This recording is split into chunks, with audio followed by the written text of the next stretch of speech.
जानते हो केशव, ये मेरी जिंदगी के सबसे अच्छे पल हैं। केशव, क्या ये हमेशा ऐसा ही रहेगा?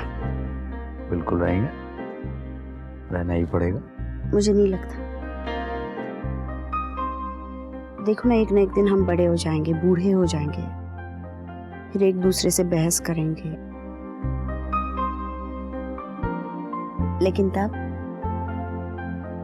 हम इन्हीं पलों को याद करेंगे, है ना? तब तो बहुत आसान है। क्या आसान है? इन पलों को वापस लाना। कैसे? हमें वक्त को उल्टी दिशा में मोड़ना होगा, बस, ताकि हम अपने अतीत में लौट सकें। ये तो मैंने कभी सोचा ही नहीं था कि हमारे पास कोई ऐसी भी घड़ी होगी जो उल्टी दिशा में चलती हो।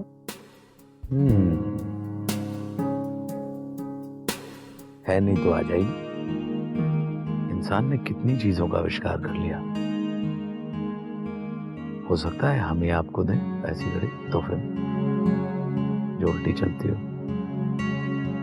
लेकिन जब दें तो वापस आ जाइएगा। आएंगे ना?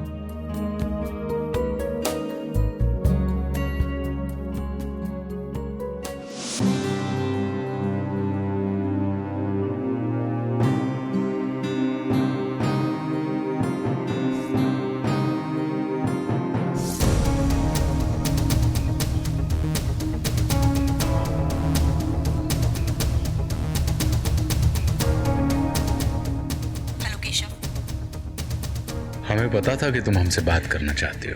तुम्हें गलत पता था। मैंने सिर्फ तुम्हें ये बताने के लिए फोन किया है कि ऐसी हरकत दोबारा मत करना। तुम्हें पसंद नहीं आया तोहफा? याद है एक बार हमने कहा था? याद है वादा किया था कि वक्त में पीछे चले जाएंगे, लेकिन तुम भूल गए हो, या तो फिर भूलना चाहते हो कि वक्त में पीछे बहुत कुछ है जो मुझे तुमसे नफरत और सिर्फ नफरत करने को कहता है। वक्त में पीछे तुम्हारे जुर्म है केशव, तुम्हारा काला सच है। और ये आखिरी बार मैं तुमसे कह रही हूं, तुम्हें मुझसे कुछ नहीं मिलेगा। मुझसे दूर रहो। माफ कर दो, हम अपनी बनाई हुई यादों में ही बह गए थे। पता नहीं क्यों हमें ऐसा लगा कि तुम अभी भी घड़ी के उल्टे कांटे से जुड़े किसी धागे से बंधी हुई हो, लेकिन हम गलत थे। दोबारा ऐसा नहीं करें। माफी।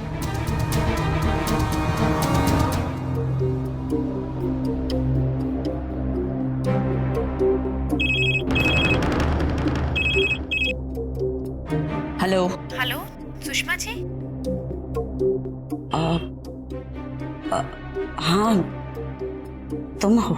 जी, क्या हुआ? सब ठीक तो है ना? हाँ हाँ हाँ, बिल्कुल ठीक। बोलो। जी, मैंने वो याद दिलाने के लिए फोन किया था। कल सिट की पेशी है अदालत में। हाँ हाँ, मुझे याद है, मैं पहुंच जाऊंगी। जी, हम लोग आपको लेने आ जाएंगे, 2-3 लोग। आपका ऐसे अकेले जाना? अरे नहीं नहीं, मेरी चिंता मत करो, मैंने कहा ना मैं पहुंच जाऊंगी। लेकिन हम सोच रहे थे कि इस बारे में मत सोचो, ठकराल मेरा कुछ भी नहीं बिगाड़ सकता। मैं पहुंच जाऊंगी।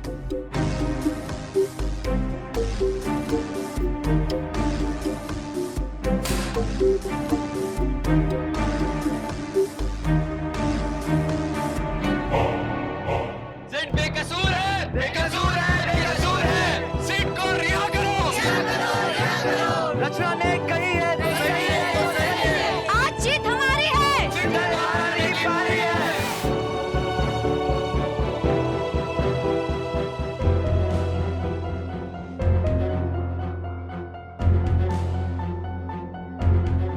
देखिए आप सब हमारे साथ हैं, यही हमारे लिए बहुत बड़ा हौसला है, बहुत बड़ा। और आगे भी सब ठीक होगा, हमें पूरा भरोसा है। और आप सब इस जोश को बनाए रखें। अभी सिर्फ शुरुआत है, आगे चलकर बहुत काम करना है।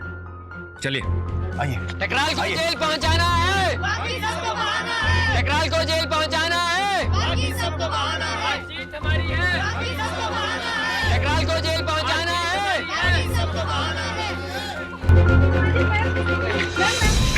आप कुछ तो बोलिए, इस बारे में आप क्या कहना चाहती हैं? और अभी अभी आप देख सकते हैं इस अदालत के बाहर रचना और उसका पूरा परिवार यहाँ पे आ चुका है। पूरा माहौल बहुत जोश में है। सचमुच आज के लिए ये केस बहुत बड़ा है। हमें नहीं लगता कि उन लोगों के पास सिट के खिलाफ कोई भी सबूत है, और होगा भी कैसे, क्योंकि सिट बेकसूर है और इस बात का गवाह है हमारे पास। आज जीत हमारी है। तो एक मिनट आपको डर नहीं लगता सिट के साथ क्या होगा? हम क्यों डरेंगे जब हमने कुछ गलत किया ही नहीं है।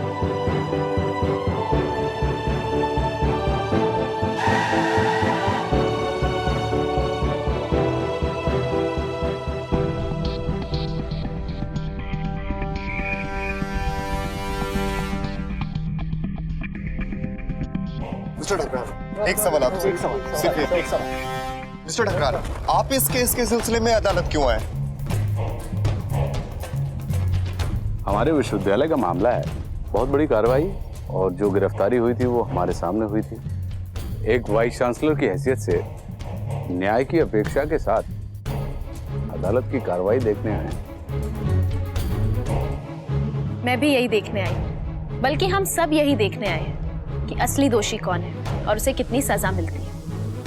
क्योंकि कई बार क्या होता है कि जो दिखता है वो सच नहीं होता, और सच झूठ के नीचे दब कर रह जाता है।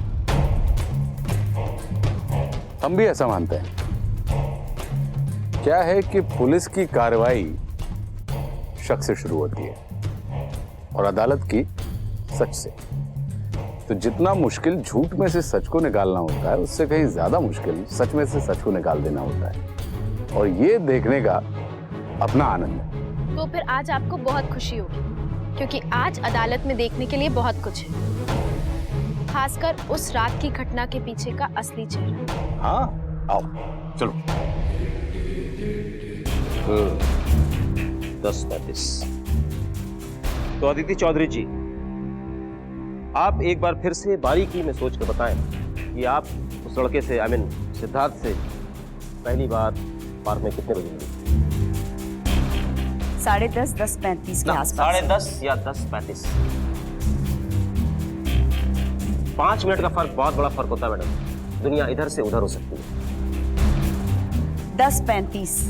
10:35, ठीक है, 10:35। लेकिन मेहमानों का कहना है कि वो लोग 9:45 बजे वहां से निकले थे,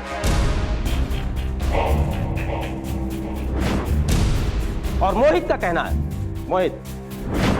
है कि 15 मिनट तक ये लोग उसके बाद साथ में थे। आप तो टीचर भी है ना? हाँ। 9:45 में 15 जोड़ते हैं तो होते हैं? आप नहीं जानते?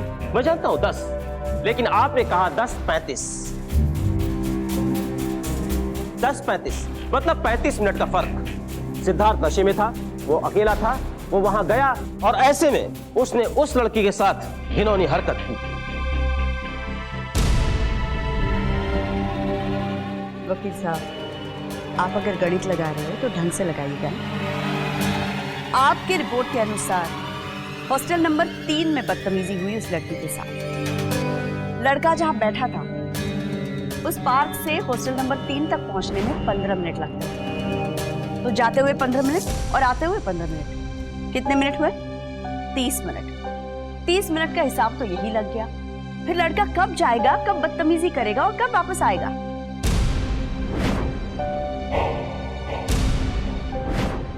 वाह, मान गए कि आप टीचर।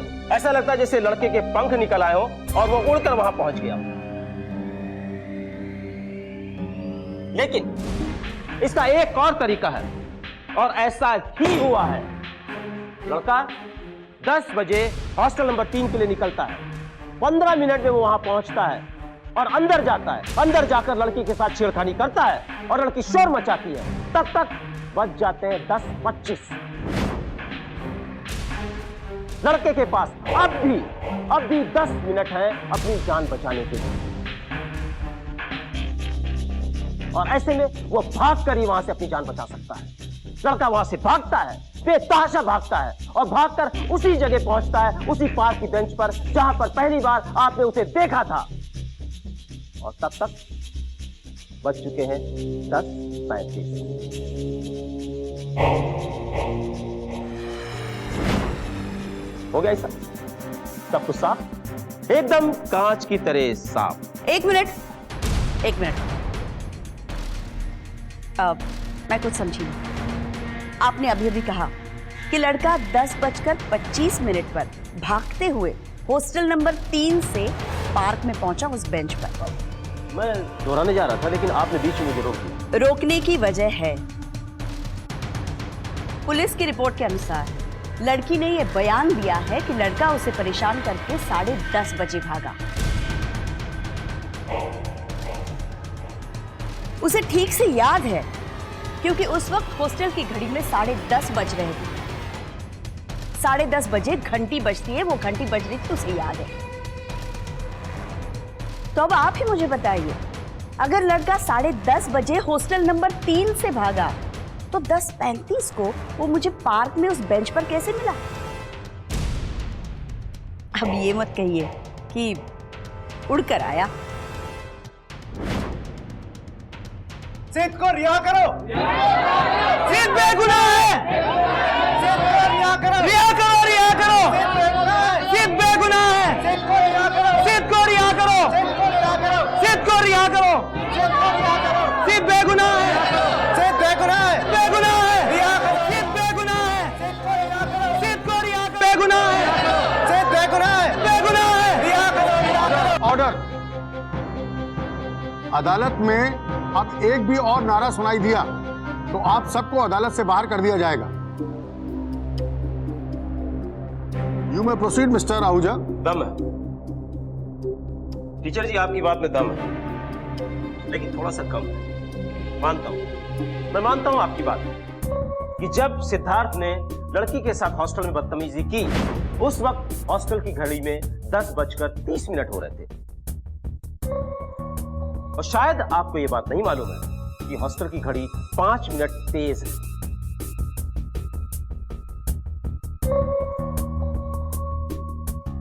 वो सिर्फ इसलिए ताकि बच्चे 5 मिनट पहले तैयार हो सकें।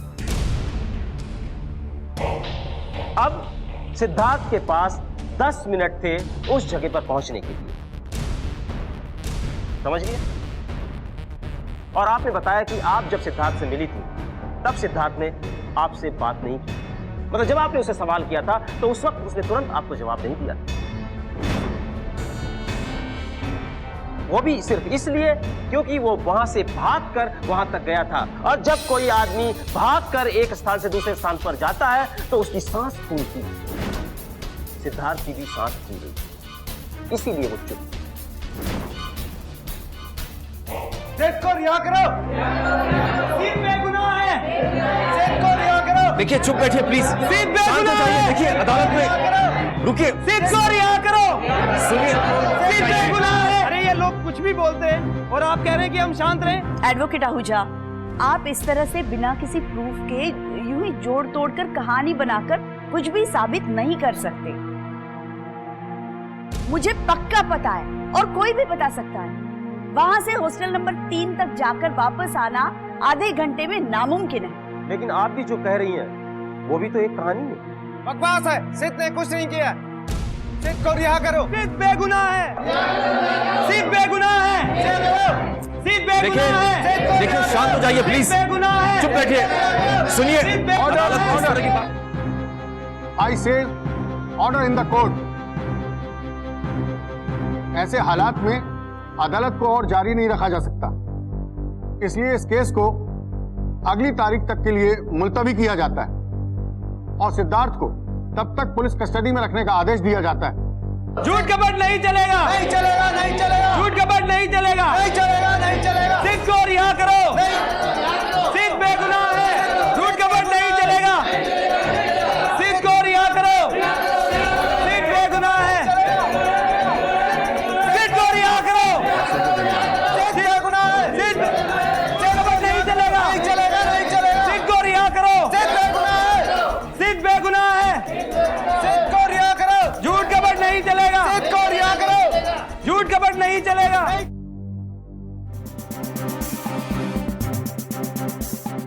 क्या तुम्हें लगता है तुमसे कोई गलती हुई है? क्या तुम दावे के साथ कह सकती हो कि सिद्धार्थ ने सच में ये जुल्म किया है या नहीं? ये तो पहले ही साबित हो चुका है कि वो नशे में था, और अब ये कि उसके पास ऐसा करने का वक्त था। तुम्हें लगता है कि सिद्धार्थ ने तुमसे झूठ कहा और नशे की हालत में उसने? नहीं, बिल्कुल भी नहीं। मेरा जवाब अभी भी वही है जो पहले था। सिद्धार्थ बेकसूर है, उसने कुछ नहीं किया है। ये सब सिर्फ एक साजिश है। अरे वहाँ अंदर एक एक मिनट की बातें हो रही है। लेकिन आपको इतना भरोसा कैसे है? भरोसा है क्योंकि मैं सिड को जानती हूँ। लेकिन आपके पास कोई सबूत है? देखिए, केस अभी अभी शुरू हुआ है, इससे ज्यादा हम कुछ कह नहीं सकते। चलो एक्सक्यूज मी सर, एटलीस्ट आप कुछ तो बता सकते हैं सर। मुझे बाद में बात करें। कुछ तो बता सकते हैं। और कोई सवाल नहीं, please. Thank you very much, please. Sir चिंता मत करना रचना, ये वकील ऐसे ही होते हैं। ज्यादा शोर मचाने से। अन्नू, सिड बेकसूर है। हाँ रचना, लेकिन सुषमा जी कहाँ पर है? सुषमा जी? मुझे लगता है वो अंदर रह गई। मैं उन्हें लेके आती हूँ। रचना कहाँ जा रही हो?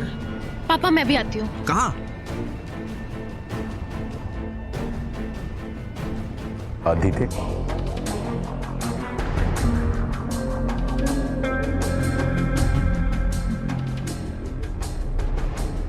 शुक्रिया। इस केस में तुम्हें एक गवाह, तुम चाहती तो सिद्धार्थ को बचा सकती थी। सच में शुक्रिया।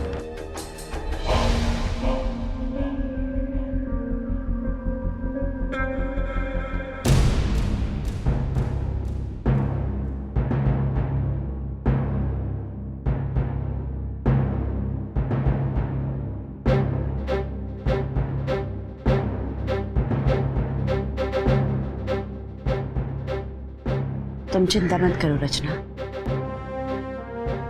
हम सिद्धार्थ को जरूर बचा लेंगे।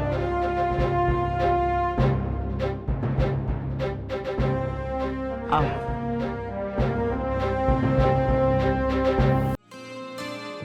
मेरे तो ये भी समझ में नहीं आ रहा है।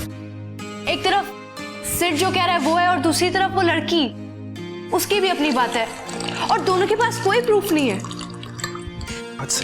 हाँ, लेकिन कोई तो तरीका होगा ना जिससे हम अपने आप को साफ दिखा सकें। होगा बेटा, जरूर निकलेगा। मैं तलवार साहब को फोन करता हूँ कि राहुल को वापस भेजें। जी सर, आपका लेटर। हाँ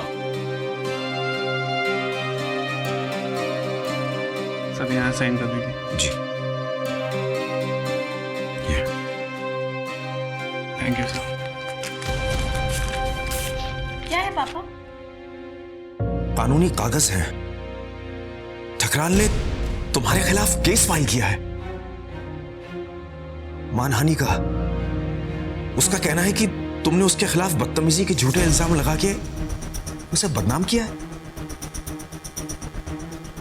पिछले 1 साल में उसके परिवार को दुख पहुंचाया है, और तुम पर फाइन लगाने की मांग भी की है।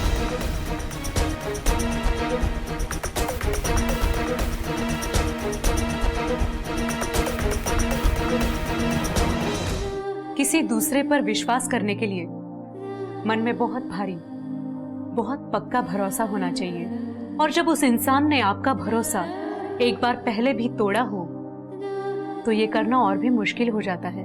रचना कैसे भूल सकती है कि सिद्धार्थ ने एक बार उससे धोखा किया था, और अब एक बार फिर सिद्धार्थ ने रचना को मुश्किल में डाल दिया है। कैसे मान ले रचना कि इस बार भी वो सच कह रहा है या नहीं? क्यों ना माने कि इस बार भी खराबी सिद्धार्थ के चरित्र की ही है। इस समय क्या करना सही है? जरूरत में एक दोस्त का साथ देना, या याद करना कि वो पहले भी कमजोर कड़ी रह चुका है और अब भी रचना के आंदोलन को कमजोर कर सकता है। लेकिन मैं जानती हूं रचना क्या करेगी। वो सिद्धार्थ को इस जरूरत के वक्त अकेला नहीं छोड़ेगी। रचना कभी अपने दोस्तों को धोखा नहीं देगी।